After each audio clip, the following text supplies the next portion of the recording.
नमस्कार विद्यार्थी मित्रांनो, आज आपण बघणार आहोत महान्यायवादी यांच्या संदर्भात थोडक्यात माहिती। यांच्या संदर्भात घटनेमध्ये कलम 76 नुसार तरतूद करण्यात आलेली आहे।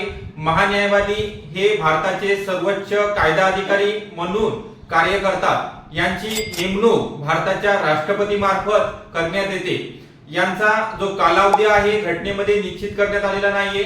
पदावधी तसेच यांचे जे पारिश्रमिक असतील किंवा वेतन असेल तो पण घटनेमध्ये नमूद करण्यात आलेला नाहीये। म्हणजे हे सर्व आधारलेलं आहे राष्ट्रपतीची मर्जी असेपर्यंत हे पदावरती राहतात। तसेच कोणत्याही न्यायालयामध्ये उपस्थित राहण्याचा अधिकार तसेच भारत सरकारच्या वतीने न्यायालयामध्ये बाजू मांडण्याचा अधिकार भारताच्या महान्यायवाद्यांना प्रदान करण्यात आलेला आहे। तसेच यांचा समावेश केंद्रीय कार्यकारी मंडळामध्ये पण होतो। ओके, आपल्याला व्हिडिओ आवडला असेल लाईक करायचा आहे, शेअर करायचा आहे, तसेच चॅनलला जर नवीन असाल तर सबस्क्राइब पण करून ठेवायचा आहे। थँक्यू।